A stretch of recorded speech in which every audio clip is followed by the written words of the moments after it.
गोपाल मेरो है, गोविंद मेरो है, गोपाल मेरो है। श्री बांके बिहारी नंदलाल मेरो है, श्री बांके बिहारी नंदलाल मेरो है। श्री बांके बिहारी नंदलाल मेरो है, श्री बांके बिहारी नंदलाल मेरो है। श्री बांके बिहारी नंदलाल मेरो है, गोविंद मेरो है, गोपाल मेरो है। गोविंद मेरो है, गोपाल मेरो है। श्री राधा रमण सरकार मेरो है, श्री राधा रमण सरकार मेरो है। श्री राधा रमण सरकार मेरो है, श्री राधा रमण सरकार मेरो है। श्री राधा रमण सरकार मेरो है, गोविंद मेरो है, गोपाल मेरो है। गोविंद मेरो है, गोपाल मेरो है। श्री राधा वल्लभ जूलाल मेरो है, श्री राधा वल्लभ जूलाल मेरो है। श्री राधा वल्लभ जूलाल मेरो है, श्री राधा वल्लभ जूलाल मेरो है। गोविंद मेरो है, गोपाल मेरो है। गोविंद मेरो है, गोपाल मेरो है। गोविंद मेरो है, गोपाल मेरो है। श्री बांके बिहारी नंदलाल मेरो है, श्री बांके बिहारी नंदलाल मेरो है। श्री बांके बिहारी नंदलाल मेरो है, श्री बांके बिहारी नंदलाल मेरो है। गोविंद मेरो है, गोपाल मेरो है। गोविंद मेरो है, गोपाल मेरो है। गोविंद मेरो है, गोपाल मेरो है। जय श्री कृष्णा। आज की श्रीमद् भागवत कथा में आप सबका स्वागत है। श्रीमद् भागवत के तृतीय स्कंद के 5वें अध्याय की कथा चल रही है। मैत्रेय मुनि महाराज विदुर को भगवान के शरीर से किस तरह आकाश उत्पन्न हुआ और बाकी के महाभूत कैसे कैसे उत्पन्न हुए, ये कथा सुनाते हुए कह रहे थे कि तामस अहंकार से सूक्ष्म भूतों का कारण शब्द तन्मात्र उत्पन्न हुआ, शब्द की उत्पत्ति हुई और उससे दृष्टांत रूप से आत्मा का बोध कराने वाला आकाश उत्पन्न हुआ। आकाश और शब्द के उत्पन्न होने पर फिर भगवान की दृष्टि जब आकाश पर पड़ी तब उससे फिर काल, माया और चिदाभास के योग से स्पर्श तन्मात्र उत्पन्न हुआ।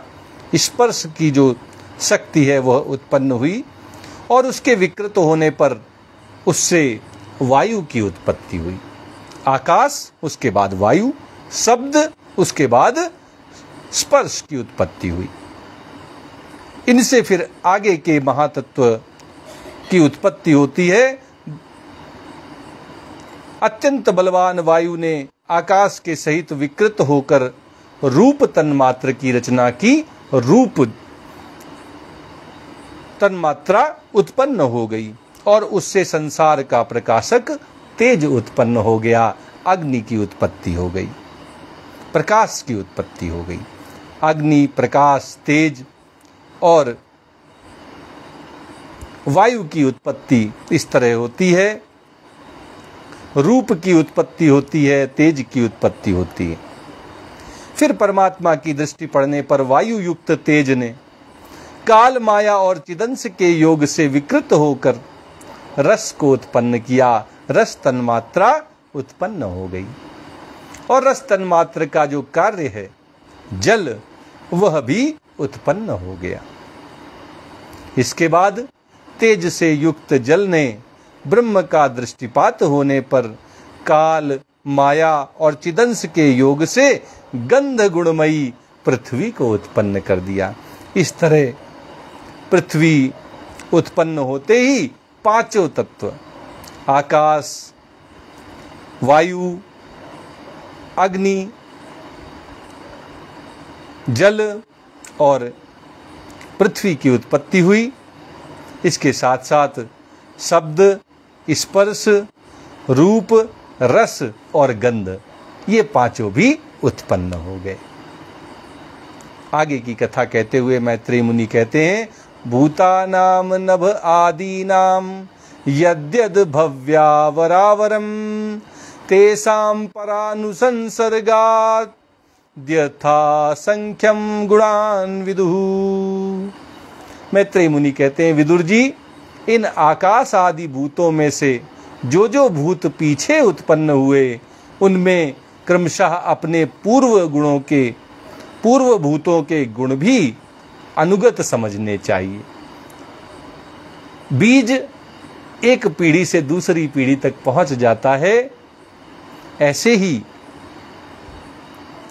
ये गुण जिनको भी उत्पन्न करते हैं उनमें अपनी छाप छोड़ते गए। आकाश से जब वायु उत्पन्न हुई तो वायु में आकाश के भी गुण थे, वायु से जब तेज उत्पन्न हुआ तो तेज में वायु के भी गुण थे, और जब वायु से जल उत्पन्न, तेज से जब जल उत्पन्न हुआ तो उस जल में अग्नि के भी गुण थे, और जब जल ने वायु अग्नि के साथ मिलकर पृथ्वी को उत्पन्न किया तो उस पृथ्वी में इन सब के गुण मौजूद थे। इसी तरह शब्द से उत्पन्न स्पर्श तन्मात्रा में शब्द के गुण थे, रूप में स्पर्श और शब्द दोनों के गुण थे। जब सबसे अंत में रस तन्मात्रा के बाद गंध की उत्पत्ति हुई तो उस गंध में अपने से पहले रस, उससे पहले रूप, उससे पहले स्पर्श और उससे भी पहले शब्द, इन सब के गुण मौजूद थे। जो बाद में भूत उत्पन्न हुए उनमें उनसे पहले वालों के सारे गुण अनुगत समझने चाहिए। यही बात विदुर जी को मैत्रेय मुनि समझा रहे हैं। एते देवा कला विष्णु काल मायांस लिंगिना नानात्वास्त्व क्रियानीसा प्रोचुः प्रांजलयो विभुम। मैत्रेय मुनि कहते हैं कि ये महातत्वादि के अभिमानी विकार, विक्षेप और चेतनांश विशिष्ट देवगण श्री भगवान के ही अंश हैं, किंतु पृथक पृथक रहने के कारण जब वे विश्व रचना रूप अपने कार्य में सफल नहीं हुए तब हाथ जोड़कर वो भगवान से कहने लगे। अलग अलग विषयों के अलग अलग देवता हैं, विकारों के देवता, विक्षेप के देवता, चेतना विशिष्ट देवता, ये सभी भगवान के ही अंश हैं, लेकिन ये भगवान से पृथक हो गए। इनको भगवान के द्वारा अलग अलग कार्य विश्व रचना के लिए सौंप दिए गए। लेकिन जब ये अपने विश्व रचना रूपी कार्य में सफल नहीं हुए तो हाथ जोड़कर भगवान से प्रार्थना करने लगे।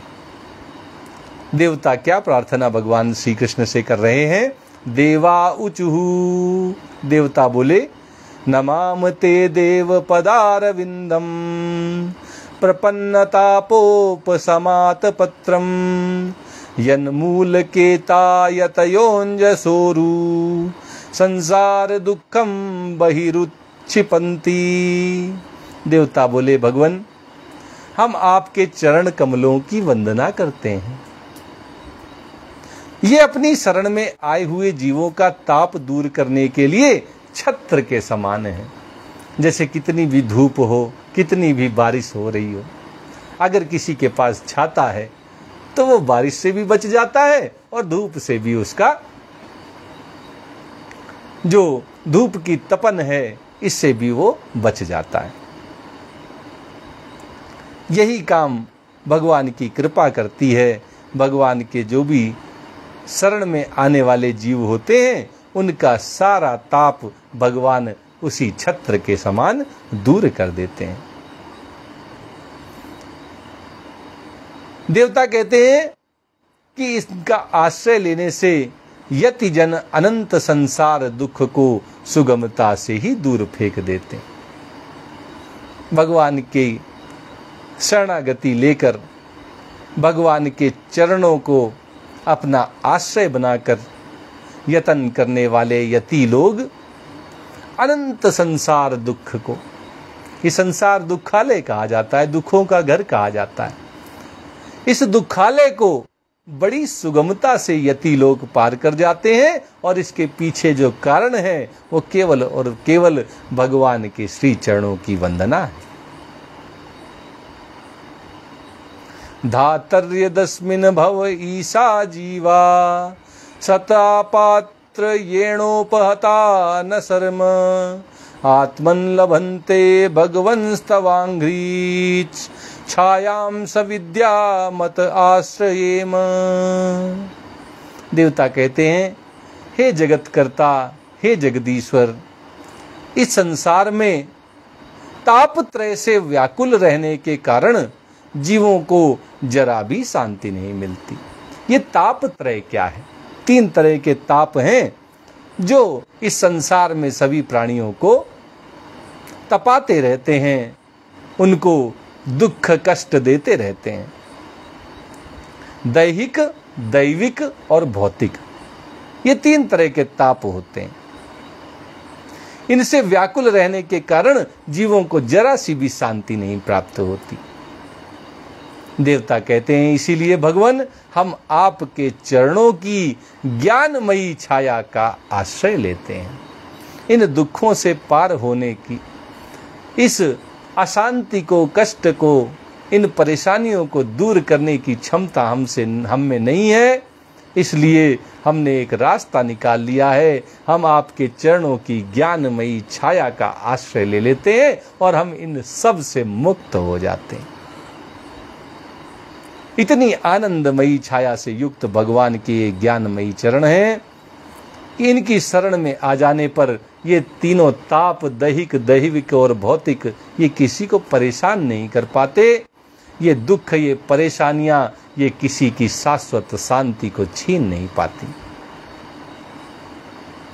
मार्गंती यत्ते मुख पद्मानीडेश छंदा सुपर्णैरिषयो विविक्ते यस्यागमर्षो दशरीद्वराया पदम पदम तीर्थ पदः प्रपन्ना। देवता कहते हैं कि मुनिजन एकांत स्थान में रहकर आपके मुख कमल का आश्रय लेने वाले वेद मंत्र रूपी पक्षियों के द्वारा जिनका अनुसंधान करते रहते हैं तथा जो संपूर्ण पापनाशिनी नदियों में श्रेष्ठ गंगा जी के उद्गम स्थान हैं, आपके उन परम पावन पाद पद्मों का हम आश्रय लेते हैं। भगवान के चरणों की महिमा, भगवान के चरण कमलों की वंदना की महिमा ये देवता गा रहे हैं। कहते हैं कि जो मुनि होते हैं, ऋषि मुनि, ये एकांत स्थान में रहते हैं और वहाँ रहकर आपके मुख कमल का आश्रय लेकर आपके इस सुंदर मुख का जो कमल के समान है, इसके आश्रित होकर वे वेद मंत्र रूपी पक्षियों के द्वारा जिनका अनुसंधान करते रहते हैं।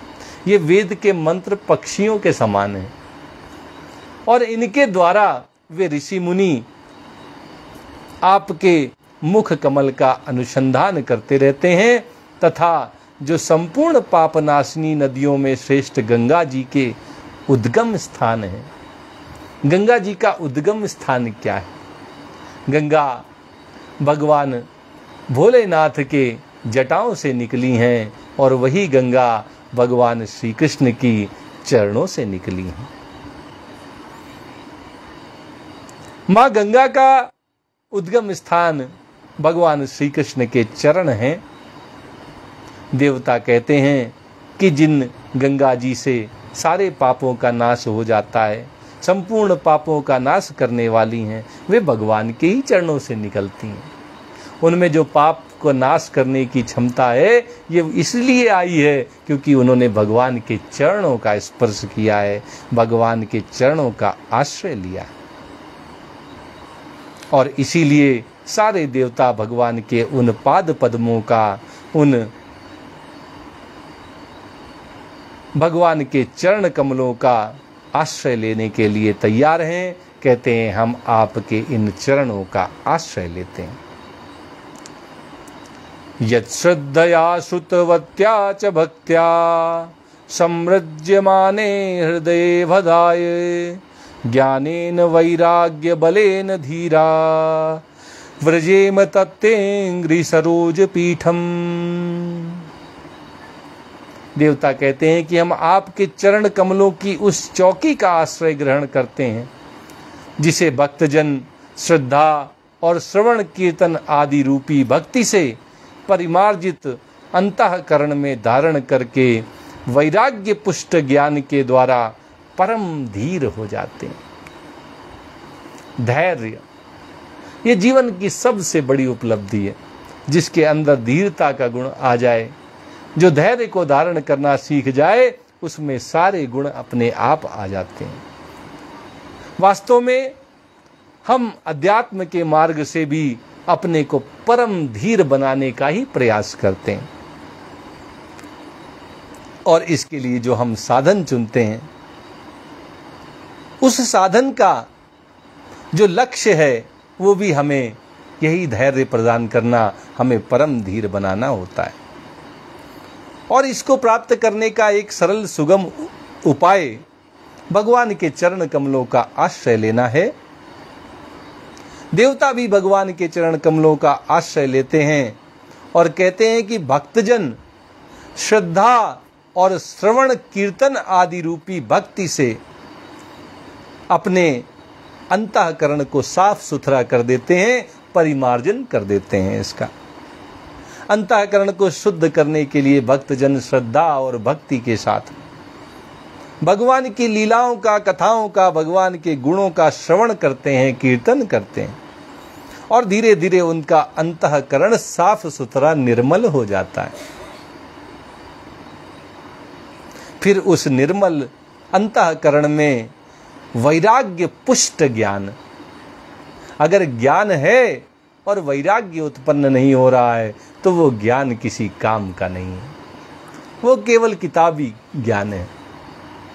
जो अनुभव युक्त ज्ञान है उसका जीवन में प्रभाव होता है कि वैराग्य पुष्ट कर देता है वो ज्ञान।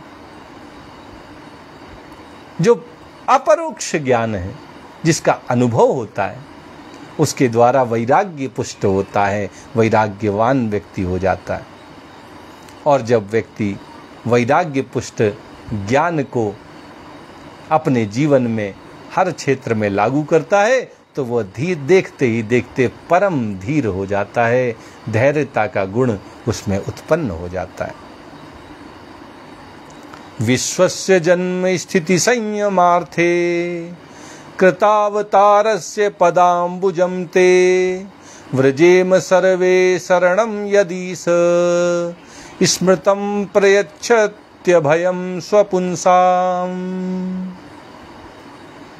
भगवान को सारे देवता ईश कहकर संबोधित करते हैं कि हे ईश्वर, हे ईश, आप संसार की उत्पत्ति, इसकी स्थिति और संहार के लिए ही अवतार लेते हैं। इस संसार की ये जो स्थिति, ये जो उत्पत्ति और ये जो संहार, ये जो इसकी श्रृंखला है, ये जो इसके चरण हैं, ये क्रमशः चलते रहें। उत्पत्ति हो, फिर पालन पोषण स्थिति हो, फिर इसका संहार हो और फिर एक बार उत्पत्ति हो। ये चक्र अनवरत रूप से चलता रहे, इसके लिए ही आप अवतार लेते हैं।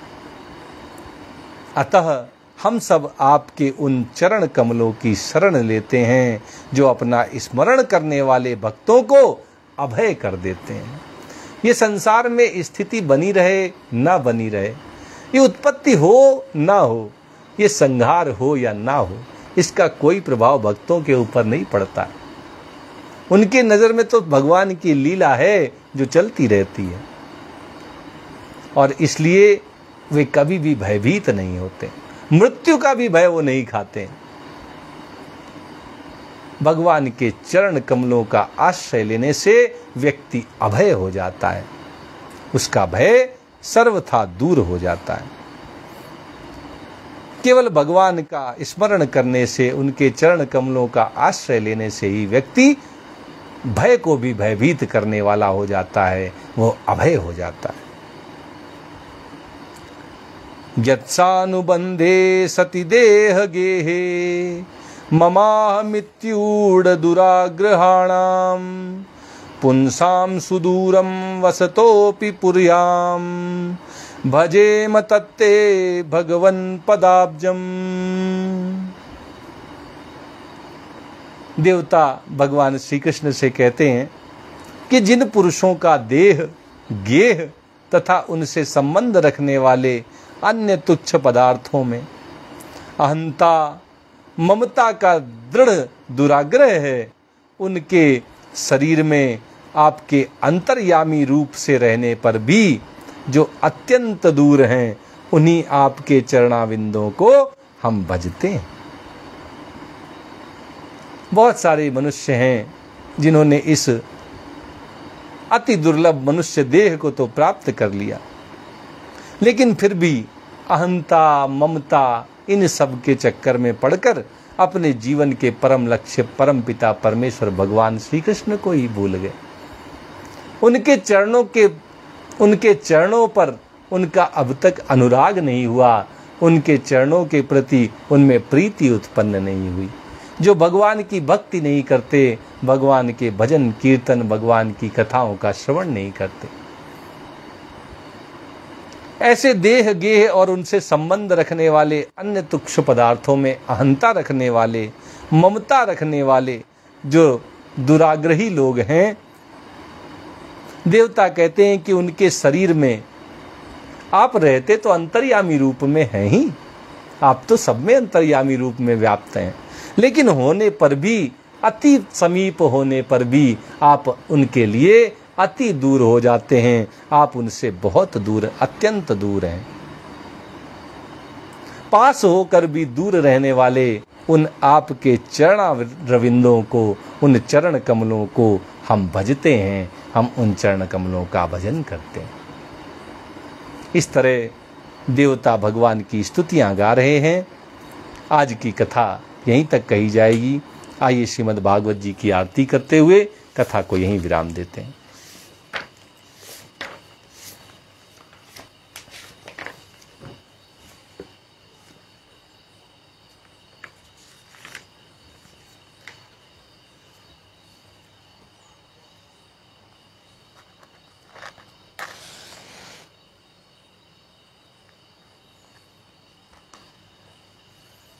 प्रेम से बोलिए वृंदावन बिहारी लाल की जय।